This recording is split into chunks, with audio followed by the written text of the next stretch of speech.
All right, Shalom. I want to start out with giving all praises, honor, and glory to Yahweh, Bashim Yahushai, double honors to the apostles and elders of Great Millstone, peace and salutations to the hopeful elect. And this is just a response video of a video I made. The title of it was "Don't Join E's Military." Right? E stands for Esau Edom, the so-called white man.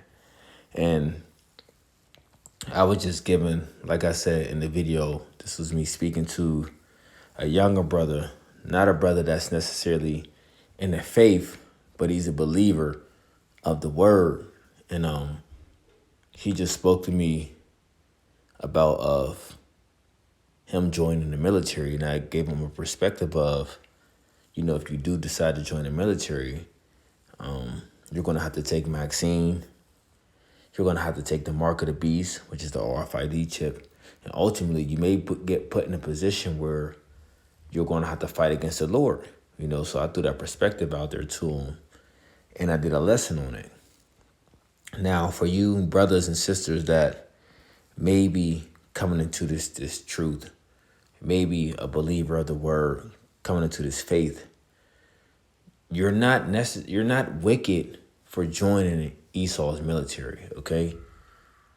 And this is I'm doing this for because as I read this comment from the brother Murdoch 1717, and as you can see, as he messaged me back and said, well, the first message just says, "What do you do if you join in the past but are out now?" And I replied and said, "Nothing to worry about since you're out." All right. And his response was, "Okay, cool. I have repented for that now that I know the truth." And like I told him in a comment, I said, "You weren't wicked for joining the military, But this is my comment. I said, you weren't wicked for joining the military, brother. But like I was saying, being in the military and being in this truth, eventually you would have had to make a decision. And that's the truth of it. All right? Being in the military and being a part of this truth, it would have came down to you making that decision of when they approach you and say, are you going to take Maxine? And if you're against Maxine, you're going to say no. So then they would say you're going against, what they want you to do. Same with the mark of the beast. Okay. And I was just giving my perspective on it. Like I say, it would be wise for you brothers and sisters that know of this truth to do not join E's military, because you already know the destruction that is about to come upon Esau Edom. You already know the destruction that's about to come, via World War III. Okay, so why would you even want to put yourself in that predicament, in that atmosphere? All right, and you may got brothers and sisters that are of the faith that are in the military. And if you are of the elect, okay, and it's always about the elect, as we always mention. If you are of the elect, the Lord will deliver you out of that situation. See, there is nothing impossible, as the scriptures say, for there is nothing impossible with the Heavenly Father. Okay? So you may think you're in a situation that you cannot get out of. Well, you're dealing with powers. Okay? You're dealing with powers that be. You're dealing with the all omnipotent, the almighty. Okay? You're talking about the Heavenly Father who, parted the Red Sea for us to walk through on dry land. Okay? You're talking about the powers that flooded the whole earth and saved 8 people. You're talking about the power that have created everything that you see, everything that you smell, everything that you hear. Okay, so there's nothing impossible with the Heavenly Father. But going back to the point, you're not wicked, per se, of joining the military, okay? You're not wicked, per se, So I just wanted to throw that out there because I made the video, but I didn't think no one would respond with, saying, I left the military and I repented from joining the military. Look, you weren't wicked, You know, wasn't like it was a sin, okay, for joining the military. You know, now the scriptures do say, you know, you don't want to join hand in hand with these devils, okay, because you'll ultimately get the same destruction with these devils. But were you, you know, just super wicked individual because you joined the military? No, absolutely not. Okay. But I wanted to touch on a point in the scriptures that you had brothers, you know, that had high ranks and positions in the Roman military. Okay. You had brothers with these different high ranks, you know, different positions in the military, or even high positions and ranks in the kingdoms that we were in. Let's take, for instance, let's you know, deal with Daniel. Okay, Daniel had a high position. You know, Joseph in Egypt. Okay, Joseph was in a high position. You see what I'm saying? So you always had Israelites in these different, you know, high positions in these kingdoms that we were under, you know. But going to the point of dealing with this, let's go to so I typed in the word centurion, right? It says the centurion was the commander of a centuria, which was the smallest unit of a Roman legion. They formed the backbone of the legion and were responsible for enforcing discipline. They received much higher pay and a greater share of the spoils than did common soldiers. All right. So, you know, even though this is not maybe not the highest rank, but this is still on a level of you being in command over 100 soldiers. All right. Now, for instance, let's deal with, okay, so this individual here. Let's go to the book of Matthew, the 8th chapter. Let's start at verse 5. Matthew 8, verse 5, it says, and when Yahushua was entered into Capernaum, there came unto him a centurion beseeching him, and saying, Lord, my servant lieth at home sick of the palsy, grievously tormented. And Yahushua said unto him, I will come and heal him. The centurion answered and said, Lord, I am not worthy that thou shouldest come under my roof, but speak the word only, and my servant shall be healed. So you recognize off the rip the humbleness of this centurion man, of him saying even to the Lord, I am not worthy that thou shouldest come under my roof, but speak the word only, and my servant shall be healed.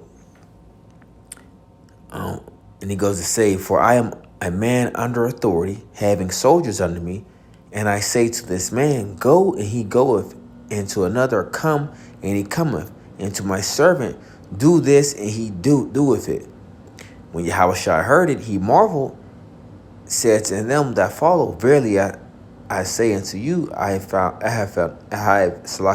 not found so great faith, not in Israel. Okay, let's read it again. Verily I say unto you, I have not found so great faith, no, not in Israel. Okay. So as the centurion was saying, you know, to Yahushua, he says, you know, just say the word, you know, and he'll be healed. I believe, just, you know, say the word, because I'm a centurion and I'm under, people are under me and they listen and do what I say. But how much more you, Lord? You know, I heard of your mighty works. And I know the scriptures don't say that, but, you know, we at this time, they have heard already the miracles that Yahushua was performing. It was well known. You see? We have another case of dealing with Cornelius. Let's go to the book of Acts chapter 10, verse 1. It says, and there was a certain man in Caesarea called Cornelius, a centurion of the band called the Italian band. Now, when a lot of people read this, they try to equate Cornelius of being an Edomite just because he was of an Italian band. No. Cornelius was an Israelite, okay? But he just had been given this authority to lead, all right? To be a commander of 100 people. This doesn't, just because it says he's a centurion of the band called the Italian band, doesn't make him an Edomite, no. right? He was an Israelite, but had this authority to be a commander. So you had Israelites back then. The point I'm trying to make is you had Israelites back then of rank in the different kingdoms, of high positions, whether military, whether just, being a king's friend, or whatever the case was. But you had Israelites in high position, all right? So just the same as today. There's nothing new under the sun. You have Israelites in the military. You got brothers. Fuck you. You got brothers right now that were in the military, that were of some rank or a soldier that left that and came into this truth and came to push this word of Yahweh Bashim Yahushua. But even back then, you had brothers that was in the military as well. So you wasn't wicked for being in the military. Okay. Was it the wise thing to do? No. Okay, but you wouldn't be deemed, a wicked. Okay, you wouldn't be a wicked individual just because you did join the military. Okay, per se. All right. Something else I wanted to touch. Cornelius was an Israelite. Something I wanted to get.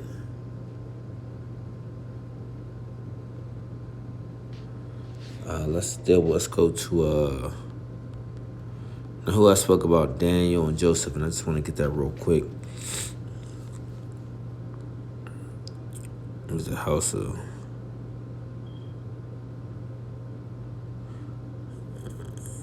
boom. Here, how Bashim Yahushua, man, because I didn't even know exactly where it was at.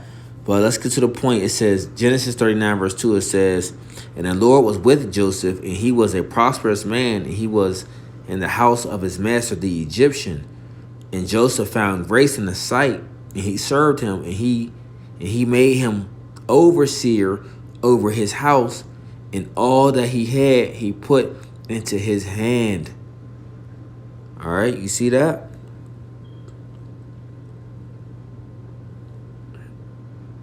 Yeah, so Joseph was put in a great position, right? Verse 5, it says, and it came to pass from the time that he had made him overseer in his house and over all that he had, that the Lord blessed the Egyptian's house for Joseph's sake. For who? For Joseph's sake. And the blessing of the Lord was upon all that he had in the house and in the field. And he left all that he had in Joseph's hand, and he knew not aught he had save the bread which he did eat. And Joseph was a goodly person and well favored. All right, so that's the point on that. So it's just backing up that Joseph, was put in a high position. So even the situation of dealing with Daniel as well. Okay. It says, let's see.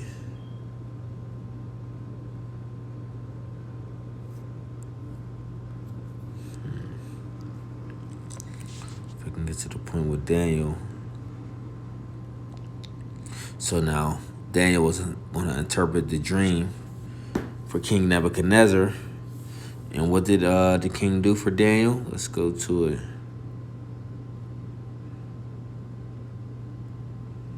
Lord willing, I can find it. Daniel chapter 6. Verse 6 says, and it pleased Darius to set over the kingdom 120 princes, which should be over the whole kingdom, and over these 3 presidents, of whom Daniel was first, the princes might give a counsel to them, and the king should have no damage.